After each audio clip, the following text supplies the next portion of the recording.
বিসমিল্লাহির রহমানির রহিম। আজকের এই নির্বাচনী জনসভার সম্মানিত সভাপতি, আমার সামনে উপস্থিত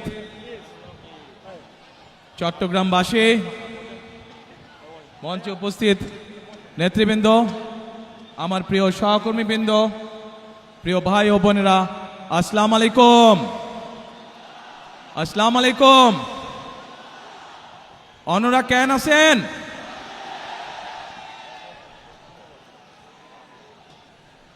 প্রিয় ভাই বোনেরা, আজকে আমরা এখানে সকলে একত্রিত হয়েছি একটি লক্ষ্যকে সামনে রেখে, অর্থাৎ একটি পরিবর্তনকে সামনে রেখে আমরা সকলে একত্রিত হয়েছি। এই সেই চট্টগ্রামের পুণ্যভূমি, যেখান থেকে শহীদ রাষ্ট্রপতি জিয়াউর রহমান 1971 সালের স্বাধীনতার ঘোষণা দিয়েছিলেন। এই সেই চট্টগ্রামের পুণ্যভূমি, যেখানে শহীদ রাষ্ট্রপতি জিয়াউর রহমান শহীদ হয়েছিলেন। প্রিয় ভাই বোনেরা, এই সেই চট্টগ্রামের পুণ্যভূমি, যেখান থেকে দেশনেত্রী খালেদা জিয়াকে দেশনেত্রী উপাধি দেওয়া হয়েছিল। এই চট্টগ্রামের পুণ্যভূমির সাথে আমি এবং আমার পরিবারের একটি আবেগের সম্পর্ক রয়েছে। প্রিয় ভাই বোনেরা, আজ আমরা এখানে একত্রিত হয়েছি একটু আগেই যেটি বলেছি, একটি পরিবর্তনকে সামনে রেখে। 1971 সালে দেশ স্বাধীন হয়েছিল, সেই স্বাধীনতাকে রক্ষা করেছে 2024 সালের ছাত্র জনতার আন্দোলন। ছাত্র জনতা কেন সেই আন্দোলন করেছিল? কারণ আমরা বিগত 16 বছর ধরে এই দেশের মানুষের রাজনৈতিক এবং অর্থনৈতিক অধিকারকে, বাক স্বাধীনতাকে, ব্যক্তি স্বাধীনতাকে কেড়ে নেওয়া হয়েছিল। দেশের মানুষ পরিবর্তন চেয়েছে। সেই পরিবর্তন, যে পরিবর্তন এই দেশের খেটে খাওয়া মানুষকে নিরাপত্তা দিবে, নিরাপদে ব্যবসা বাণিজ্য, নিরাপদে চাকরি, নিরাপদে রাস্তায় হাঁটার অধিকার দিবে। বাংলাদেশের মানুষ পরিবর্তন চেয়েছে। কোন সে পরিবর্তন? যেই পরিবর্তনের ফলে দেশের সাধারণ মানুষ তাদের সন্তানদের শিক্ষা ব্যবস্থা নিশ্চিত করতে পারবে। বাংলাদেশের মানুষ পরিবর্তন চেয়েছে। কোন সে পরিবর্তন? সেই পরিবর্তন হলো বাংলাদেশের মানুষ যেন তার এবং তার পরিবারের ন্যূনতম চিকিৎসা সুবিধা তারা পায়। প্রিয় ভাই বোনেরা, বাংলাদেশের মানুষ আরেকটি পরিবর্তন চেয়েছে, অর্থাৎ তার রাজনৈতিক অধিকার, যেটি তার কাছ থেকে কেড়ে নেওয়া হয়েছিল, সেই অধিকার যাতে বাংলাদেশের মানুষ প্রয়োগ করতে পারে। সেই অধিকার, যে অধিকার তার কাছ থেকে কেড়ে নেওয়া হয়েছিল, কথা বলার অধিকার, সেই অধিকার মানুষ আবার পুনঃপ্রতিষ্ঠিত করেছে। 2024 সালের 5ই আগস্ট বাংলাদেশের মানুষ পরিস্থিতির পরিবর্তন করে আগামী দিনে বাংলাদেশে এই পরিবর্তনগুলো চায়। এখন প্রিয় ভাই বোনেরা, আজ এই নির্বাচনী জনসভায় দাঁড়িয়ে একটি রাজনৈতিক দল হিসাবে আমরা আমাদের প্রতিদ্বন্দ্বী দল যারাই হোক না কেন, আমরা তাদের সম্পর্কে আপনাদেরকে হয়তো অনেক কথা বলতে পারি, তাদের হয়তো অনেক দোষ ত্রুটি তুলে ধরতে পারি, কিন্তু তাতে কি জনগণের কোনো উপকার হবে? কি ভাই, আমরা যদি সমালোচনা করার স্বার্থেই যদি সমালোচনা করে দেশের সাধারণ মানুষের কি তাতে কোনো উপকার হবে? উপকার হবে না। আমরা যদি শুধু সমালোচনা করার অর্থে শুধু সমালোচনাই করি, দেশের মানুষের পেট ভরবে? পেট ভরবে না। প্রিয় ভাই বোনেরা, বিএনপি একমাত্র রাজনৈতিক দল যারা যতবার সরকারে ছিল এই দেশের মানুষের ভাগ্যের পরিবর্তনের জন্য কাজ করেছে তারা।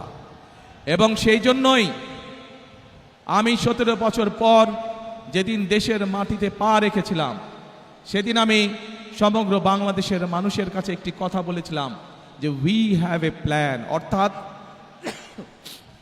আমাদের একটি পরিকল্পনা আছে দেশের মানুষকে ঘিরে, দেশকে ঘিরে।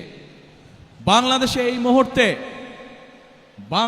এই মুহূর্তে জনসংখ্যার অর্ধেক জনসংখ্যা হচ্ছে তরুণ বা যুবক সমাজের সদস্য। এই কোটি কোটি তরুণ যুবক সমাজের সদস্য তারা চায় কর্ম, তারা চায় কাজ, তারা চায় কর্মসংস্থান। এই যে চট্টগ্রাম বাংলাদেশের ব্যবসা বাণিজ্যের প্রাণকেন্দ্র, সেই চট্টগ্রামের মানুষ সহ সারা বাংলাদেশের মানুষ চায় একটি নিরাপদ পরিবেশ, যেই নিরাপদ পরিবেশে তারা ব্যবসা বাণিজ্য করতে পারবে, বাণিজ্যিক সুবিধা তারা চায়। এই চট্টগ্রামের মানুষ সারা বাংলাদেশের মানুষের মতন চায় যে তাদের সন্তানরা যাতে লেখাপড়া করতে পারে, সেই পরিবেশ তৈরি তারা চায়। এবং সেই জন্যই আমরা বলেছি আপনাদের রায় 12 তারিখে ইনশাল্লাহ আমরা সরকার গঠনে সক্ষম হলে আমরা আমাদের প্রাইমারি শিক্ষা ব্যবস্থা সহ বিভিন্ন শিক্ষার স্তরে স্তরে আমরা পরিবর্তন আনতে চাই, যেখানে আমরা শিক্ষা ব্যবস্থাকে এমন করে গড়ে তুলতে চাই যেখানে আমাদের তরুণ যুবক সদস্যরা, তরুণ সমাজের সদস্যরা শুধু সার্টিফিকেট শিক্ষা ব্যবস্থাই পাবে না, একই সাথে তাদের শিক্ষা ব্যবস্থা এমন হবে যাতে শিক্ষা জীবন শেষে তারা কর্মসংস্থানের ব্যবস্থা সহজেই করে নিতে পারে। এবং সেজন্যই আমরা বলেছি যে আমরা হয়তো আপনাদেরকে বলতে পারি অমুক জায়গায় এত বেডের হসপিটাল করব, তমুক জায়গায় এত বেডের হসপিটাল করব, কিন্তু আমরা তা বলতে চাই না আপনাদেরকে। বরং আমরা চাই গ্রামের মানুষের কাছে, গ্রামের নারীদের কাছে, গ্রামের শিশুদের কাছে স্বাস্থ্য সেবা তাদের ঘরে ঘরে পৌঁছে দিতে। এবং সেজন্যই আমরা 1 লক্ষ হেলথ কেয়ারার নিযুক্ত করার পরিকল্পনা গ্রহণ করেছি, যাতে করে মা বোনেরা এবং শিশুরা ঘরে বসে কম বেশি চিকিৎসা সুবিধা পেতে পারে। প্রিয় ভাই বোনেরা, বাংলাদেশের জনসংখ্যার অর্ধেক নারী, এত বিপুল সংখ্যক যেই জনসংখ্যার অর্ধেক নারী, সেই নারীদেরকে আমরা কর্মহীন রেখে আমরা কোনোভাবেই আমাদের এই বাংলাদেশকে আমাদের প্রত্যাশিত লক্ষ্যে নিয়ে যেতে পারবো না। এবং সেই জন্যই এই নারীদেরকে দেশনেত্রী খালেদা জিয়া যখন দেশ পরিচালনার দায়িত্বে ছিলেন তখন আপনারা দেখেছেন উনি স্কুল থেকে শুরু করে ইন্টারমিডিয়েট পর্যন্ত মেয়েদের শিক্ষা ব্যবস্থা ফ্রি করে দেওয়ার ব্যবস্থা করেছিলেন। এটি ধারণা আছে আপনাদের? যে আমরা সেই নারীদেরকে সেই শিক্ষা ব্যবস্থার ফলে, ফ্রি শিক্ষা ব্যবস্থার ফলে নারীদের একটি বৃহৎ অংশ আজ শিক্ষিত হয়েছে, কিন্তু সেই নারীদেরকে আমরা স্বাবলম্বী করে, অর্থনৈতিকভাবে স্বাবলম্বী করে গড়ে তুলতে চাই। এবং সেই জন্যই আমরা বলেছি আপনাদের ভোটে ইনশাল্লাহ আগামী 12 তারিখে বিএনপি সরকার গঠনে সক্ষম হলে আমরা বাংলাদেশের প্রত্যন্ত অঞ্চলে গ্রামগঞ্জ সহ সকল পরিবারের নারীদের কাছে আমরা ফ্যামিলি কার্ড পৌঁছে দিতে চাই। প্রিয় ভাই বোনেরা, বাংলাদেশের মূল প্রাণ শক্তি হচ্ছে কৃষক। এই কৃষক যদি ভালো থাকে তাহলে বাংলাদেশ ভালো থাকবে। এই বিপুল জনগোষ্ঠীর খাদ্যদ্রব্যের যে ঊর্ধ্বগতি, পণ্যমূল্যের যে ঊর্ধ্বগতি, এই ঊর্ধ্বগতি যদি রোধ করতে হয় তাহলে আমাদেরকে কৃষির উৎপাদন বাড়াতে হবে। এবং কৃষির উৎপাদন বাড়াতে হলে আমাদেরকে কৃষক ভাইদের পাশে, কৃষানী বোনদের পাশে আমাদেরকে দাঁড়াতে হবে। এবং সেই জন্যই আমরা বলেছি আপনাদের ভোটে ইনশাল্লাহ আগামী 12 তারিখে বিএনপি সরকার গঠনে সক্ষম হলে আমরা ধীরে ধীরে বাংলাদেশের সকল কৃষকের কাছে কৃষক কার্ড নামে একটি কার্ড পৌঁছে দিতে চাই, যে কার্ডের মাধ্যমে কৃষক এবং কৃষানী ভাই বোনেরা তারা ঋণ সুবিধা সহ বিভিন্ন সুবিধা তারা পাবে, যাতে করে আস্তে আস্তে তারা অর্থনৈতিকভাবে স্বাবলম্বী হয়ে উঠতে পারে। প্রিয় ভাই বোনেরা, আজ এই চট্টগ্রাম সহ সারা বাংলাদেশের একটি বড় সমস্যা, সেটি হচ্ছে জলাবদ্ধতা। এই চট্টগ্রাম শহর, চট্টগ্রাম জেলার বিভিন্ন উপজেলা সহ সারা বাংলাদেশে খাল বিল নদী নালাগুলো বন্ধ হয়ে গিয়েছে। আমরা আপনাদের ভোটের মাধ্যমে 12 তারিখে ইনশাল্লাহ বিএনপি সরকার গঠনে সক্ষম হলে আমরা সমগ্র বাংলাদেশে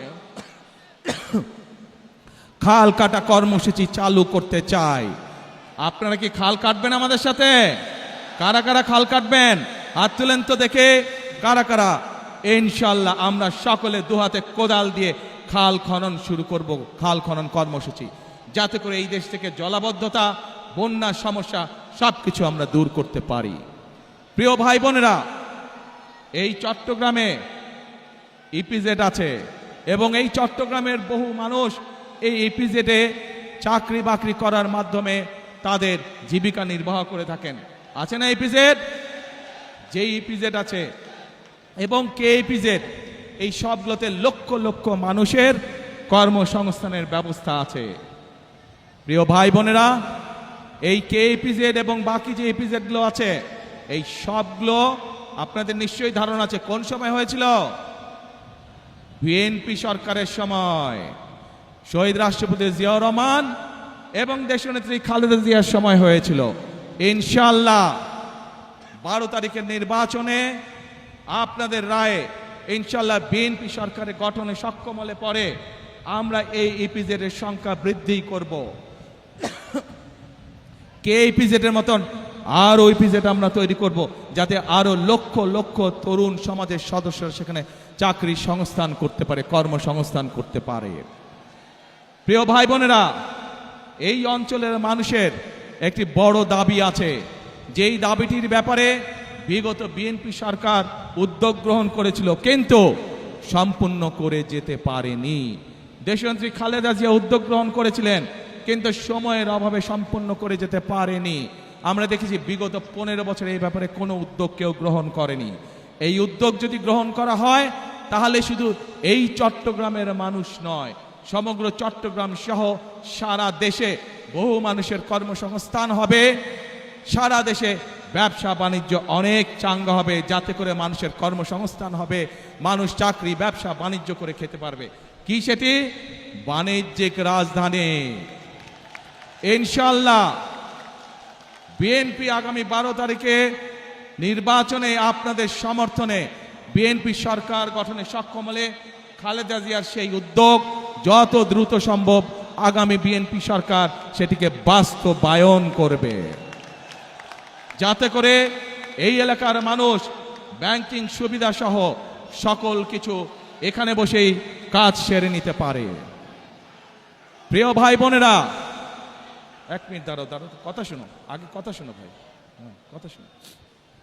প্রিয় ভাই বোনেরা, আমি যে এই সংক্ষিপ্তভাবে আপনাদের সামনে পরিকল্পনার কথাগুলো তুলে ধরেছি, আপনারা কি কম বেশি সবাই শুনতে পেরেছেন, বুঝতে পেরেছেন? কি ভাই, ওই যে রাস্তার মধ্যে মানুষ আছে আপনারা শুনতে পেয়েছেন? আচ্ছা, পেছনে যে মানুষ আছেন শুনতে পেয়েছেন? এখন এই আপনাদের কি মনে হয় যে আমরা যদি এই পরিকল্পনাগুলো গ্রহণ করতে পারি তাহলে দেশের মানুষ যেই পরিবর্তন আশা করেছিল ধীরে ধীরে আমরা সেই ভালো পরিবর্তনের দিকে এগিয়ে যাব? আপনারা কি সেইটা মনে করেন? ইনশাআল্লাহ। প্রিয় ভাই বোনেরা, যদি তাই হয়ে থাকে তাহলে বিএনপি সরকার ইনশাআল্লাহ আপনাদের কাছে যেই প্রতিশ্রুতিগুলি দিয়েছে, বিএনপি যেই প্রতিশ্রুতিগুলি দিয়েছে সেগুলো ইনশাআল্লাহ বিএনপি সরকারে গেলে ধীরে ধীরে আমরা বাস্তবায়ন করব। কিন্তু তার আগে আপনাদের একটি দায়িত্ব আছে প্রিয় ভাই বোনেরা। আপনারা যদি মনে করেন যেই উদ্যোগগুলো আমরা গ্রহণ করেছি, যেই প্রতিশ্রুতিগুলো বা যেই পরিকল্পনাগুলো আপনাদের সামনে আমরা তুলে ধরেছি, এই পরিকল্পনাগুলো বাস্তবায়ন করতে হয়, তাহলে অবশ্যই বিএনপিকে সরকার গঠন করতে হবে। আপনারা যদি বিএনপির পাশে থাকেন, আপনারা যদি বিএনপিকে সমর্থন দেন, 12 তারিখের নির্বাচনে আপনারা যদি বিএনপিকে ধানের শীষে জয়যুক্ত করেন, তাহলেই একমাত্র আমরা এই পরিবর্তনগুলো করতে পারবো। আপনারা কি আছেন আমাদের সাথে? আলহামদুলিল্লাহ, আলহামদুলিল্লাহ। কি ভাই, রাস্তার উপরে মানুষগুলো আছেন আমাদের সাথে? আলহামদুলিল্লাহ। ওই তো পাহাড়ের, হ্যাঁ ওই যে পাহাড়ের হাতের বাম দিকে, ওনারা আলহামদুলিল্লাহ। এখন প্রিয় ভাই বোনেরা, যত পরিকল্পনা বলেছি আমি আপনাদের সামনে সংক্ষেপে, এই পরিকল্পনাগুলো যদি বাস্তবায়ন করতে হয় আমাদেরকে অবশ্যই দুটো বিষয় নজর দিতে হবে। একটু শুনেন, যারা স্লোগান দিচ্ছেন একটু শুনেন, দলের নেতাকর্মী যারা স্লোগান দিচ্ছেন দয়া করে আমার কথাটা শুনেন। আমরা যত পরিকল্পনাই গ্রহণ করি না কেন, এই পরিকল্পনাগুলো বাস্তবায়ন করতে হলে অবশ্যই আমাদেরকে দুটো বিষয় খুব কড়াকড়িভাবে নজর দিতে হবে। কারণ এই দুটো বিষয় বাংলাদেশের জনগণকে তাদের প্রাপ্য অধিকার থেকে বিগত দিনগুলোতে বঞ্চিত করেছে। এবং অতীতে বিএনপি যতবার দেশ পরিচালনা করেছে, বিএনপি প্রমাণ করে দেখিয়েছে যে এই দুটো বিষয় একমাত্র বিএনপি সফলভাবে করতে পারে কাজ। কি সেই বিষয় দুটো? সেই বিষয় দুটো হচ্ছে, এক, মানুষের নিরাপত্তা, যাতে করে মানুষ নিরাপদে চলাফেরা করতে পারে, ব্যবসা বাণিজ্য চাকরি বাকরি সব করতে পারে। প্রিয় ভাই বোনেরা, বিগত সময় যখন বিএনপি ক্ষমতায় ছিল, দেশনেত্রী খালেদা জিয়া যখন দেশ পরিচালনা করেছেন, আপনারা দেখেছেন যেই হোক না কেন, এমনকি আমাদের দলের অনেক লোক যারা কোনো অনৈতিক কাজে নিজেকে জড়িত করেছে, আমরা তাদেরকেও ছাড় দেইনি। আজ এই দেশের জনগণ, এই দেশের মানুষ যদি বিএনপির পাশে থাকে, ইনশাআল্লাহ আগামী দিনে আমরা একইভাবে কঠোর হস্তে দেশের আইন শৃঙ্খলাকে নিয়ন্ত্রণ করব, যাতে দেশের সাধারণ মানুষ, খেটে খাওয়া মানুষ যাতে করে নির্বিঘ্নে জীবিকা নির্বাহ করতে পারে। প্রিয় ভাই বোনেরা, আমরা যতই পরিকল্পনা গ্রহণ করি, আরেকটি বিষয় আছে, যদি সেই বিষয়টিকে আমরা নিয়ন্ত্রণ না করি তাহলে আমাদের কোনো পরিকল্পনা সফল হবে না। কি সেটি? সেই বিষয়টাও বিএনপি অতীতে প্রমাণ করেছে একমাত্র বিএনপির পক্ষেই সম্ভব সেই বিষয়টিকে নিয়ন্ত্রণ করা, এবং সেটি হলো দুর্নীতি। যে কোনো মূল্যে আগামী বিএনপি সরকার দুর্নীতির টুটি চেপে ধরবে। এই দুটি হচ্ছে আমাদের কমিটমেন্ট এই দেশের মানুষের কাছে। কারণ বিএনপি সরকার অতীতেও প্রমাণ করেছে, 96 সাল থেকে 2001 সাল পর্যন্ত যেই সরকার ছিল, তারা দুর্নীতিতে দেশকে নিচের দিকে নিয়ে গেছিল। 2001 সালে যখন দেশনেত্রী খালেদা জিয়া আপনাদের রায়ে দেশের দায়িত্ব পান, তখন ধীরে ধীরে ধীরে দেশনেত্রী খালেদা জিয়া দুর্নীতির করাল গ্রাস থেকে দেশকে বের করে নিয়ে এসেছেন। কাজেই প্রমাণ হয়েছে, দেশের আইন শৃঙ্খলাই হোক, আইন সবার জন্য সমান। অপরাধের পরিচয় কোনো দল দিয়ে নয়, অপরাধীর পরিচয় সে আইনের দৃষ্টিতে অপরাধী, এবং অপরাধী যেই হোক তার বিরুদ্ধে দেশের আইন অনুযায়ী ব্যবস্থা হবে। কাজেই দুর্নীতি যেই করুক, দুর্নীতি যারাই করুক, তাদের বিরুদ্ধে দেশের আইন একইভাবে প্রযোজ্য হবে। কাজেই পরিষ্কারভাবে আজকে আমি আপনাদের সহ এখানে হাজার লক্ষ মানুষের সামনে পরিষ্কারভাবে বলে দিতে চাই, আমরা যেসব পরিকল্পনা গ্রহণ করেছি, সেই সব পরিকল্পনার মধ্যে কেউ যদি আইন শৃঙ্খলা ভঙ্গ করে বা দুর্নীতির মাধ্যমে সেগুলিকে বাধাগ্রস্ত করেন, তাদেরকে কোনো ছাড় আমরা দেব না ইনশাআল্লাহ। প্রিয় ভাই বোনেরা, আজ সময় এসেছে পরিবর্তনের। এই পরিবর্তনকে যদি সত্যিকারভাবে মিনিংফুল পরিবর্তন করতে হয়, দেশের মানুষের ভাগ্যের পরিবর্তন করতে হয়, তাহলে আমাদের সকলকে আজ ঐক্যবদ্ধ থাকতে হবে। প্রিয় ভাই বোনেরা, আপনাদের সকলকে সতর্ক করে সজাগ দৃষ্টি রাখার জন্য, একটি বিষয় সজাগ দৃষ্টি রাখার জন্য আমি অনুরোধ করব। বিগত 15-16 বছর আপনারা এখানে বহু নতুন ভোটার আছে যারা জীবনে কোনোদিন ভোট দিতে পারেনি। পেরেছিলেন আপনারা? আপনাদেরকে ভোটের অধিকার থেকে বঞ্চিত করে রাখা হয়েছিল। প্রিয় ভাই বোনেরা, এই সেই চট্টগ্রাম, যেই চট্টগ্রামে মুক্তিযুদ্ধের সময় বলি, গণতন্ত্রের অধিকার আন্দোলনের সময় বলি, 2024-এর আন্দোলনের সময়ের কথাই বলি না কেন, ওয়াসিম আকরাম সহ আরও যে সকল মানুষ এখানে শহীদ হয়েছেন তাদের কথা বলি। এই সেই চট্টগ্রাম, যেই চট্টগ্রামে সমতল এবং পাহাড়ের মানুষ একসাথে বসবাস করেন। আমরা চাই সমতল এবং পাহাড়ের মানুষ, আন্দোলনের সময় আমরা দেখিনি কে সমতলের মানুষ কে পাহাড়ের সময়, 71 সালে যুদ্ধের সময় আমরা দেখিনি কে সমতলের মানুষ কে পাহাড়ের মানুষ। আমরা চাই সকলকে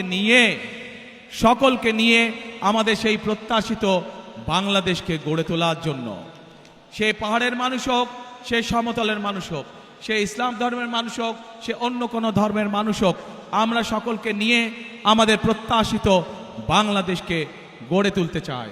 এবং সেই প্রত্যাশিত বাংলাদেশকে যদি গড়ে তুলতে হয়, তাহলে আজকে আমি এখানে আপনারা যে লাখো মানুষ উপস্থিত আছেন, আপনারা সহ আপনাদের মাধ্যমে আপনাদের এলাকার লক্ষ কোটি মানুষের কাছে আমি আহ্বান রাখব, গণতন্ত্রে যারা বিশ্বাস করেন, মানুষের বাক স্বাধীনতায় যারা বিশ্বাস করেন, গণতন্ত্রের স্বাধীনতায় যারা বিশ্বাস করেন, সকলকে আমি আহ্বান জানাবো ধানের শীষ তথা বিএনপির উপর আস্থা রাখুন। ইনশাল্লাহ ধানের শীষ এবং বিএনপি নির্বাচিত হলে আপনাদেরকে সাথে নিয়ে, এই দেশের মানুষ, খেটে খাওয়া মানুষকে সাথে নিয়ে বিএনপি তাদের প্রত্যাশিত বাংলাদেশ গড়ে তোলার কাজে হাত দেবে ইনশাল্লাহ অতীতের মতন। প্রিয় ভাই বোনেরা, সেজন্যই আমি সবসময় একটি কথা বলে থাকি, গড়ব কাজ, গড়ব দেশ, সবার আগে বাংলাদেশ। করব কাজ, গড়ব দেশ, সবার আগে বাংলাদেশ। কাজে আমাদের বাংলাদেশকে যদি আমাদের মতন সুন্দর করে গড়ে তুলতে হয়, তাহলে গণতন্ত্রের পক্ষে সকল শক্তিকে আজ ঐক্যবদ্ধ থাকতে হবে। যে কারণেই ওয়াসিম আকরাম সহ বহু মানুষ তাদের জীবনকে উৎসর্গ করেছেন। তাদের জীবনের মূল্যকে যদি আজ আমাদের তাদের মূল্য দিতে হয়, তাদের জীবনের ত্যাগকে, তাহলে অবশ্যই আজকে আমাদের মানুষের যে প্রত্যাশা, সেই প্রত্যাশা পূরণের জন্য কাজ করতে হবে। এবং যা মাত্র বললাম আমি, ইনশাল্লাহ ধানের শীষের উপর আস্থা রাখুন, ইনশাল্লাহ বিএনপির উপর আস্থা রাখুন। বিএনপি আপনাদেরকে সাথে নিয়ে আপনাদের সেই প্রত্যাশা পূরণে কাজ করবে। প্রিয় ভাই বোনেরা, বিগত 15 বছর যেভাবে আপনাদের রাজনৈতিক এবং অর্থনৈতিক অধিকার ছিনিয়ে নেওয়া হয়েছিল, সেরকম একটি ষড়যন্ত্র আবারও শুরু হয়েছে। আপনাদের প্রতি আমার আহ্বান, এই ষড়যন্ত্র সম্পর্কে সকালে সজাগ থাকবেন, সতর্ক থাকবেন, যাতে আবার আপনাদের অধিকার কেউ ছিনিয়ে নিতে না পারে। আপনাদের ভোটের অধিকার, আপনাদের কথা বলার অধিকার, আপনাদের বেঁচে থাকার অধিকার যাতে আবার কেউ ছিনিয়ে নিতে না পারে। 12 তারিখে নির্বাচন, ইনশাআল্লাহ এই নির্বাচনের দিন আপনাদের কাছে আমার প্রত্যাশা, কখন যাবেন ভোট দিতে? না, এবার ফজরে গেলে হবে না, এবার তাহাজ্জুদের নামাজ পড়ার জন্য উঠতে হবে। তাহাজ্জুদের নামাজ পড়বেন এবং ভোট কেন্দ্রের সামনে গিয়ে, যার যেই ভোট কেন্দ্রের সামনে গিয়ে ফজরের নামাজ জামাত করে আদায় করবেন এবং তারপরে লাইন দিয়ে ভোটের জন্য দাঁড়িয়ে যাবেন যখনই ভোট কেন্দ্র খুলবে। পারবেন ইনশাআল্লাহ? তাহলে কথা একটাই, করব কাজ, গড়ব দেশ, সবার আগে বাংলাদেশ। আল্লাহ হাফেজ। বাংলাদেশ জিন্দাবাদ, বাংলাদেশ জাতীয়তাবাদী দল জিন্দাবাদ। আসসালামু আলাইকুম। আমি আপনাদের সাথে, আপনারা চেনেন, আপনারা এই মানুষগুলোকে চেনেন, তারপরেও যে মানুষগুলো আগামী দিনে এই এলাকার মানুষের উন্নয়নের রাজনীতির সূচনা করবে, সেই মানুষগুলোর সাথে আপনাদেরকে আমি পরিচয় করিয়ে দিচ্ছি। যেহেতু এখানে চট্টগ্রাম জেলার সকল প্রার্থী উপস্থিত আছেন, কক্সবাজার জেলার সকল প্রার্থী আমার পাশে দাঁড়িয়েছেন। আপনাদের এলাকার উন্নয়নের দায়িত্ব এই মানুষগুলোর উপরে থাকবে, যাতে আপনাদের এলাকায় উন্নয়ন হচ্ছে কি হচ্ছে না, আপনারা নির্বাচিত করার পরে এই মানুষগুলোর কাছে কি আপনার অভাব অভিযোগ আপনারা জানাতে পারবেন। এদেরকে যদি নির্বাচিত করেন আপনারা, তাহলে এরা আপনাদের কাছে জবাবদিহি করতে দায়বদ্ধ থাকবে।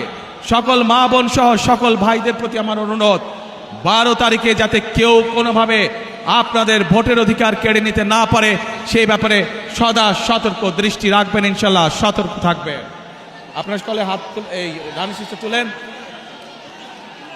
প্রিয় ভাই বোনেরা, এই আমার হাতের ডান এবং বাম পাশে যেই মানুষগুলো দাঁড়িয়ে আছে, এরা হচ্ছে ধানের শীষের প্রতিনিধি।